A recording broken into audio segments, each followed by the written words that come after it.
poached? Poached eggs and ham? Oh, poached eggs and ham. Interesting combination. Oh, shit. What's going on, Silver Gold Guitars? I'm eating my cheesecake and you show up, AB. Oh, yeah? Did you make your own cheesecake? What sort of cheesecake? I do like cheesecake. It's pretty good. I don't know a person who doesn't like cheesecake. There'll be somebody out there, though. It might be too sweet. Maybe they had another with old Lobster Claws Corbett. Old Lobster Claws Corbett. I was laughing to myself thinking up funny names now that we know that this Chance Lays and Derwood and Jordan and Kent, they're all in this band, probably together. This loose band. Oh, they're just into music. Just fantastic. I want to hear what they sound like. It's just a reason to get together and stovepipe. They're tweakers.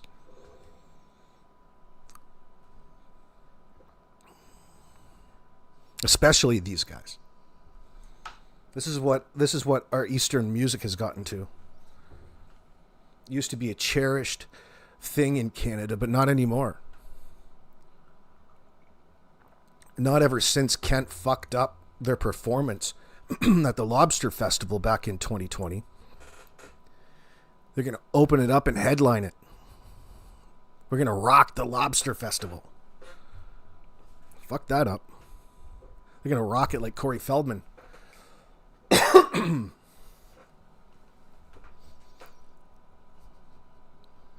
Smashing Eightballs. That's what their band's name is.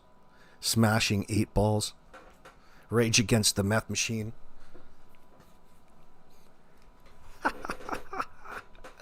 Oh, shit. Tom Lou, what's going on? Welcome in.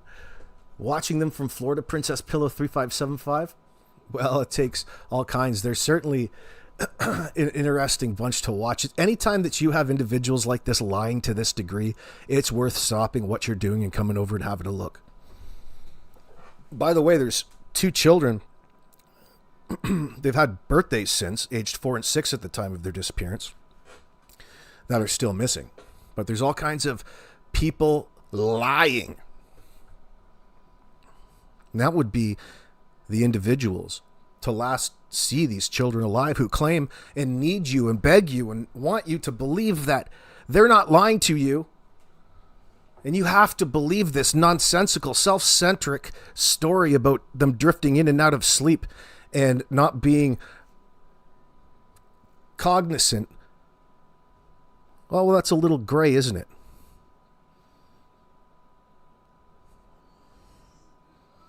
They don't really want to even acknowledge that the kids were home that Friday morning. Otherwise, it would tie them into a more lengthier conversation. They really fucked up with this story. They really messed up. You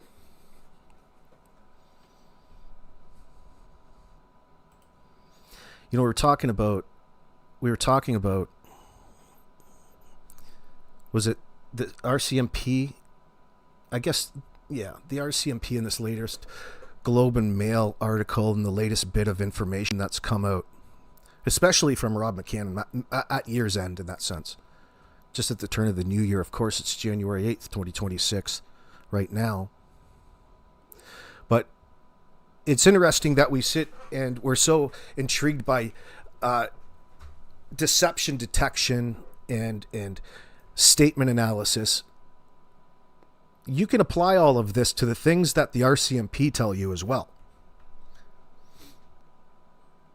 Not necessarily for the same reasons as you would a suspect, but when you get a generalized statement, there's certain reasons and words and phrases and other things that pop up in what they say that stand out to you, that means something that you can look further into. And what interested me now, after a few days had passed, I got thinking to myself, here's Rob McCannon introducing to everybody about the quote unquote possibilities of charges coming down the line. Now that says to me that that's what's going to happen when the RCMP say something like that, no matter what way they qualify it. Here's Rob McCannon introducing to us there. He does figure it'll be solved. Fine. But we have to consider charges down the line and what that really means. And what that really means is how they go about treating evidence and admitting things publicly so it doesn't hurt them later on when they're trying to prosecute in a court of law.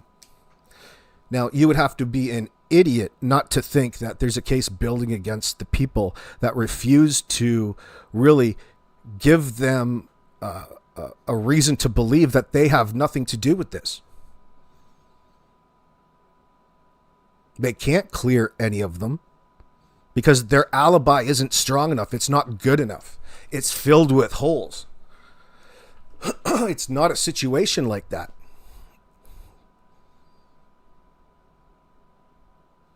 Although old Danny is canvassing around and has been for months now about his innocence. And every time he gets the old microphone, he's got to talk all about just how innocent he is and how really the investigation is centric around that.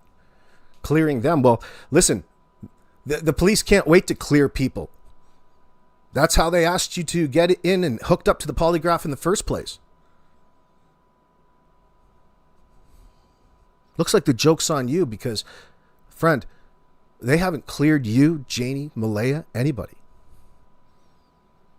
You hadn't passed shit. And it's not a test that you're going to be passing in that scenario. It's an opportunity to observe you on a professional level, a clinical level, from behind that one-way mirror. They already know all of the answers. They can tell what's happened based off of the sketchy behavior going on and around that particular home, just like Wade Paris picked up on it, just like Haley Ferdinand picked up on it, Cindy picked up on it. Good to see you, Wolfie.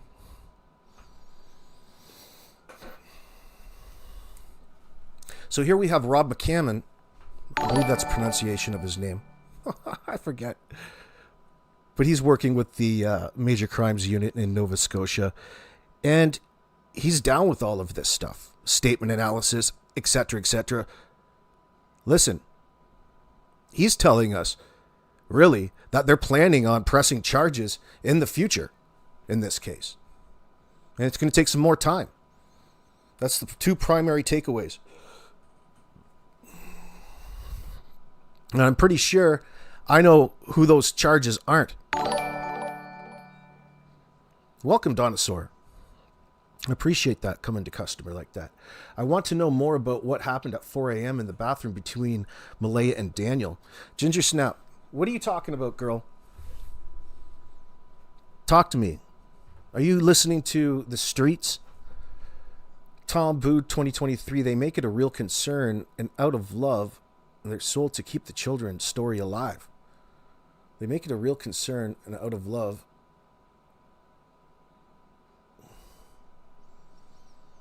Yeah, I don't know where you're going with that. We want the charges to be to 100% stick, and that sets Dragonfly Love. Yeah, there's all kinds of reasons, and he's really explaining the process and the reasons why. Again, you could pretty much say that in front of every time you're in front of the camera. But he's the one. This is the intent.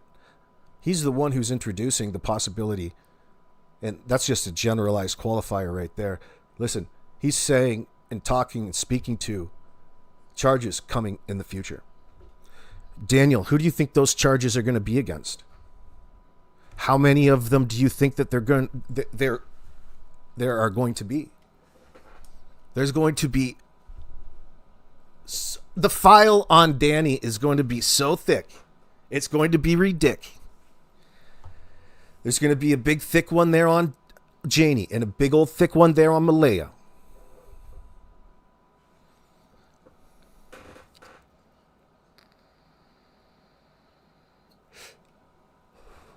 Their band's name, the Lot Lizards of Low Tide. That's not bad, Covert. Still prefer the smashing 8-balls right now, though. Let me know in the comment section below what you think Kent Derwood, Chance Lay, and Jordan's band, what their band's name is going to be. Do you think it's like, death metal? That would be cool. Oh, shit.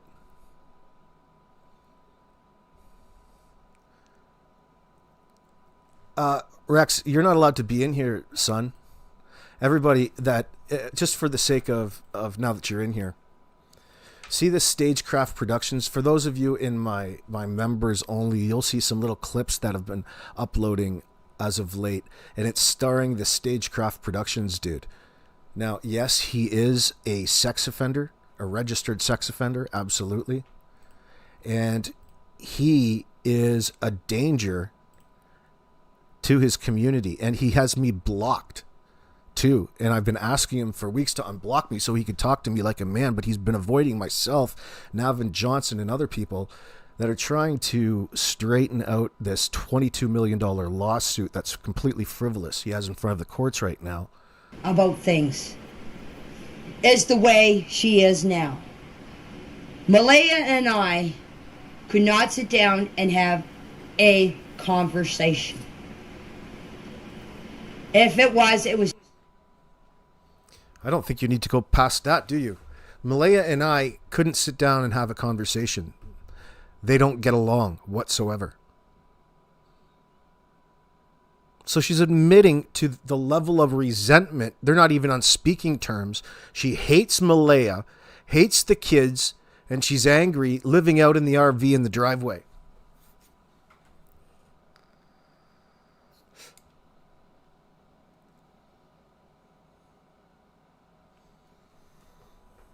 You couldn't even sit down and have a conversation with Malaya. There's no point in talking past that. There's motive. It's very common in these cases for parents to say they were sleeping, says Carol. They were taking care of another child, were on the phone, quickly ran out to the garage, and the children magically disappeared. Oh yeah, well there's only a few excuses that you can give that a child would have disappeared behind your back as you were supposed to be looking after their welfare. But again, bringing you back down to reality, we can't even confirm that the kids were home at any point on Friday.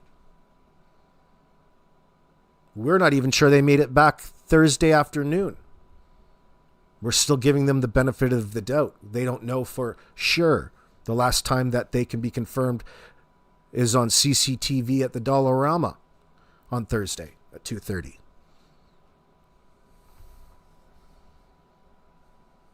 And then their story completely falls apart after that.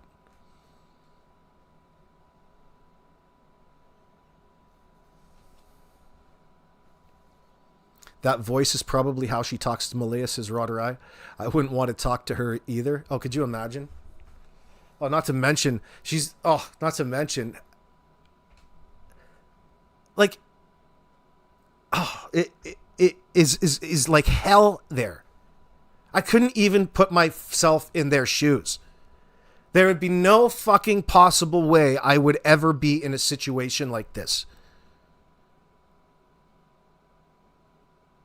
What sort of bullshit lies was Daniel telling Janie to get out of Patty's and go and live in the trailer, only to have his mother go fucking sideways and move out of the fucking house because she hates everybody?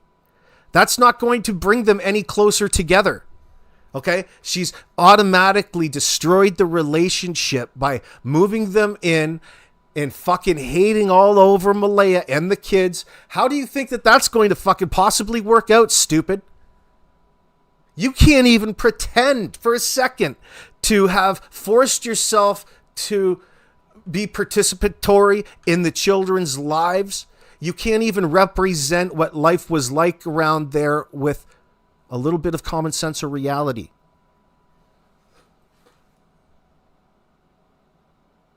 just how you've got nothing to do with whatever happened to Jack and Lily and that you hated her mother. And please believe you. And umpteen other fucking inconsistencies and lies. Janie, you're guilty. And you're associated in this. Now you're even more so. You guys had this all planned out before you even called the RCMP. You were all committed. You don't want to linguistically commit to what it is that you guys were, or what happened to Jack or Lily, or what you think should happen to the people responsible. But you committed to this nonsense story to cover for one another, no matter what. You boys are going to fucking die in prison. Huge targets. These people are in place to be public enemy number one. They're going to make headlines like you wouldn't believe. Like, this is some next level cold fucking hearted anti-child. There is even the most evil of evil people hate these fucking people. The worst of the worst despise what it is that we're participating in and going through with this every single day. A very fundamental wrong. Exactly, CJ. A very fundamental wrong that forces a person to lie at the level that Danny-Janie-Malaya, Derwood, and Kent continue to do on the daily basis across YouTube, social media. It's about representation. If you haven't noticed, Derwood, you're the fucking subject matter of the content, asshole. So you guys can get all pissed off and call people by whatever names or try to call them out on your Facebook as though anybody is listening to your punk asses. That's your fantasy. That's your delusion. The world, we see you. And this is a fight that's worth fighting.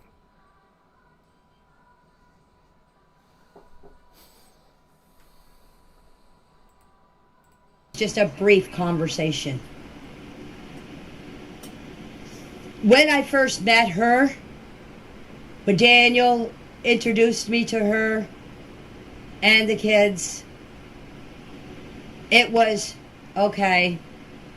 My personal opinion of her, I'm not gonna say. But let me just say, when Meadow was born, when I would go in there to see Meadow, and I would hold Meadow, she would always come and take Meadow from me and say, oh, she has to be fed or she has to be changed. She would go in the bedroom and she wouldn't come out until I would leave. Probably because you had bad breath. Could you imagine smelling, not knowing when Janie comes and picks up your child and all of a sudden you think that it's your baby needing changing? No, it's just how bad Janie smells. When the grandfather came to see Meadow, she would do the same thing. When it came to Meadow, Meadow was hers. I could go in there and I could play with Jack and Lily all I wanted. But with Meadow, no. Meadow was hers. Since that... Isn't it bizarre the way that she just described that as well? I could go in and play with Jack and Lily anytime I wanted. As though they're objects. They're objects to be used, abused, looked at as less than human. Yeah, why don't you guys just go on in there, Derwood and Kent. Play with Jack and Lily anytime that you want.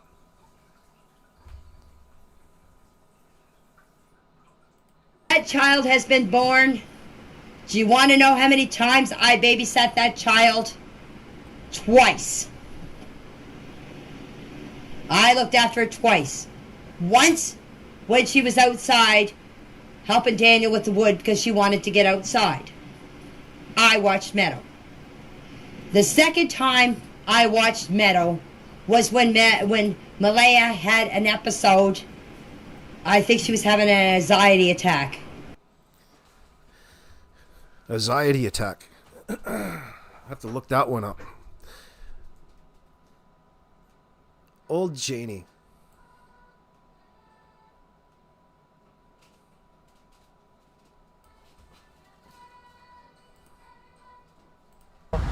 He's on meth.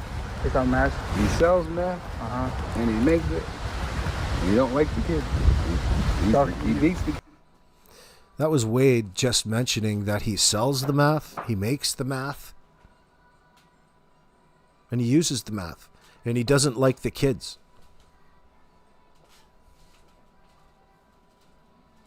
He's beating up on Malaya.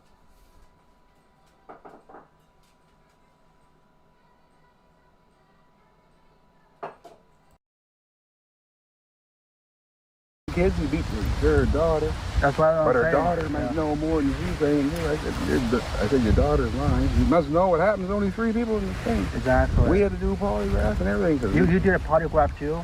Yeah, because we used to drop the kids off over there. So you and Cindy and her mother, because her mother was in the house before, and some of her cousins, they had to do polygraph. Is the mother living here right now or not? No, she was. And she lives in... We took the mother because we found out that he's on drugs. He's on meth, yeah. And meth, and they beat her. So we took her over there. He was here, and then the CPS. The CPS went to their house in December, and they should have took the kids out of there. Like, look at the look of the house. The fact that old Janie doesn't even acknowledge the substance abuse, like the meth, and its effect within the household. The fact that she just pretends that it doesn't even exist tells me that she's a participant in it. That's why she acts the way she does. That's why she's all over the fucking show.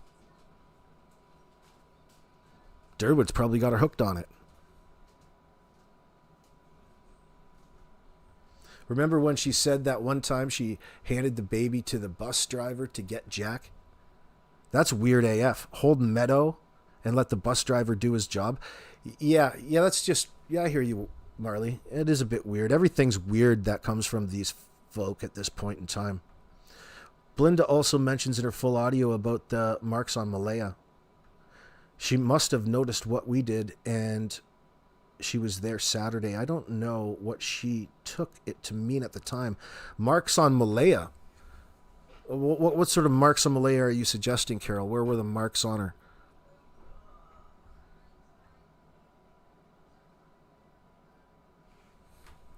It's interesting, though. I don't doubt it.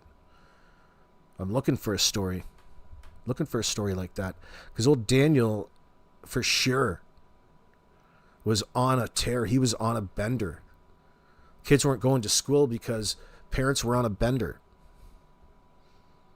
Up all night, too tired to get the kids up for school. Janie babysat once because Malaya wanted to get outside, do wood. Doesn't sound like Malaya went outside much. Well,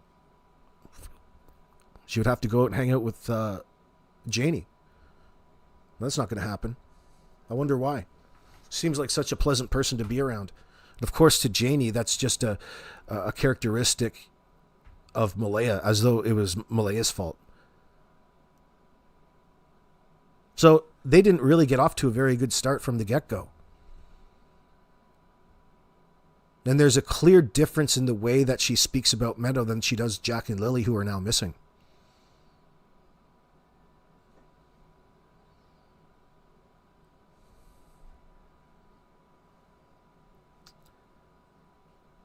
I can't say B, but I heard it on Ninchi's channel. She has all of the little audio from Belinda, and she mentioned the marks on Malaya. Oh, okay, I'll keep my eye out for it.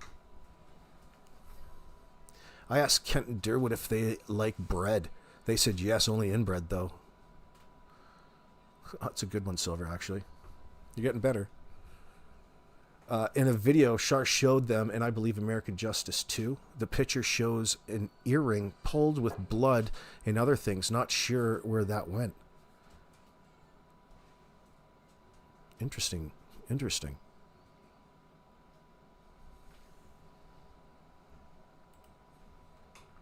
You get the locks on the door, and the boy beat her, this and that.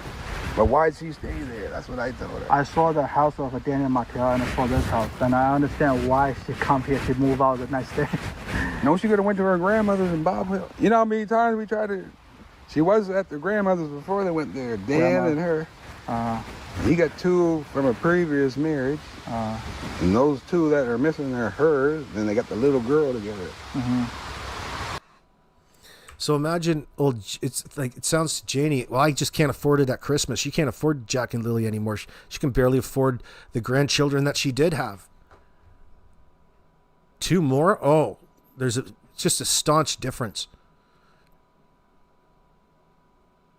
It's disturbing to hear Janie talk about Jack and Lily like she does.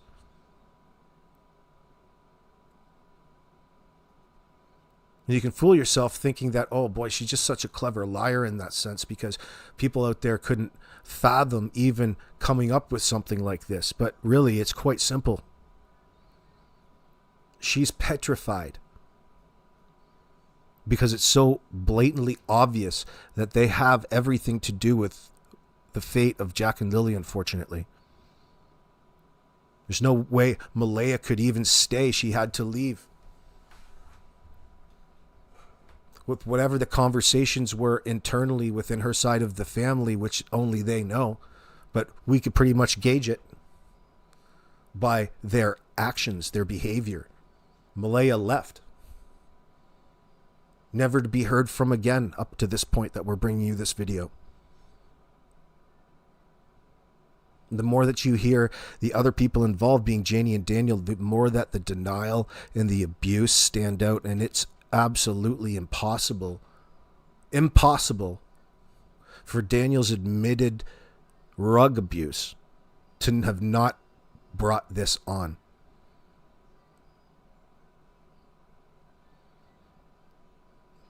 And what I'm alluding to is a violent act towards Jack and Lily. Because past behavior is going to dictate what probably happens in your future, Daniel. You already have a history of alleged abuse from people closest to you.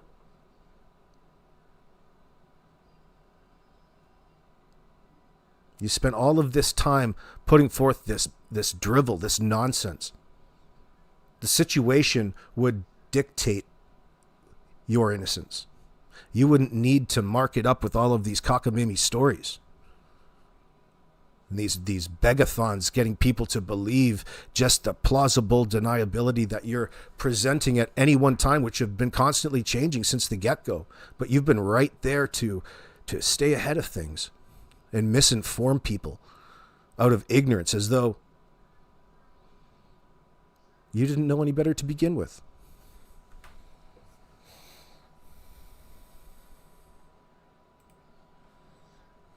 And he didn't like her kids at all. But she said they beat them. Oh, you just tried it, man. But she got a psychic that says they're still alive. But if they ain't, I still say the guy. You know, it's so funny. I heard some people. They are in the woods, but they're probably buried, like way over towards, like say Muscadal, but they're probably way the fuck over that. The thing is by Danny-Malaya or his family. Yeah. Yeah, I don't trust him, man.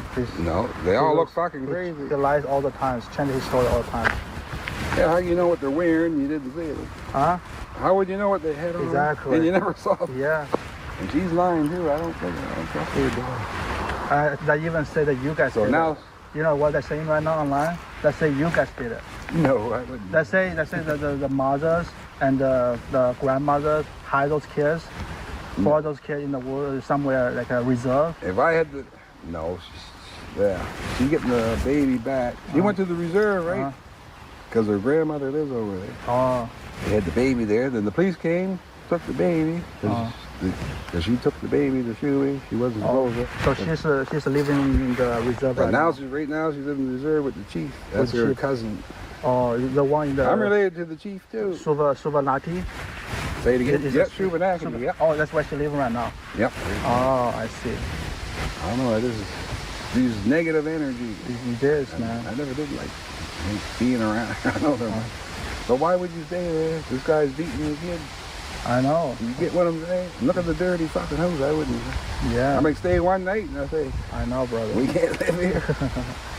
And 3 months ago, we told her, before that happened, I'll say 3 months before May, He told me. We had the U-Haul truck to move her back to her grandmother's house. We had a big house by Red Cliff and Bible Hill. The day before, no, I'm not moving.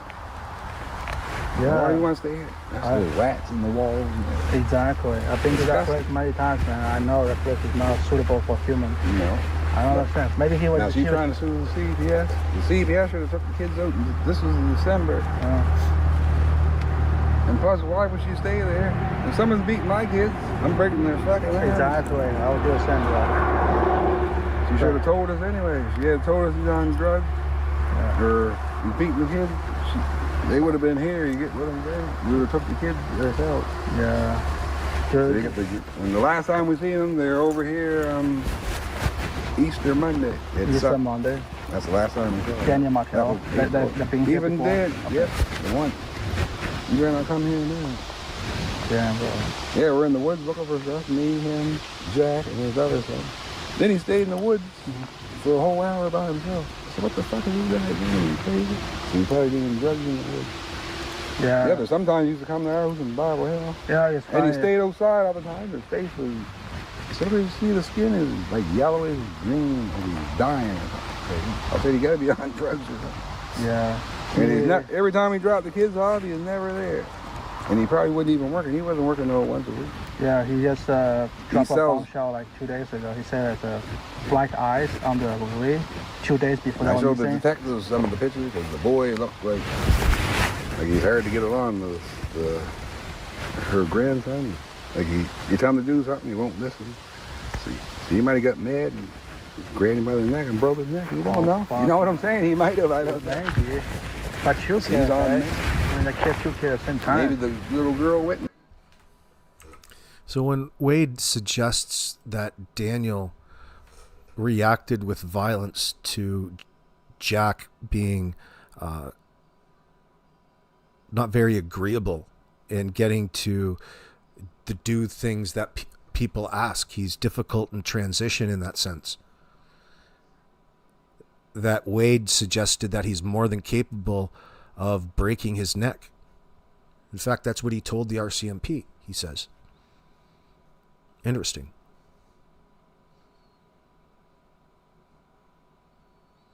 After talking at great depth about Daniel coming out of the woods after being in there an hour at Easter, coming out looking all kinds of colors like he was half dead, the same way that you look when you smoke a lot of the crystal, like Daniel was doing. So he's having a party over there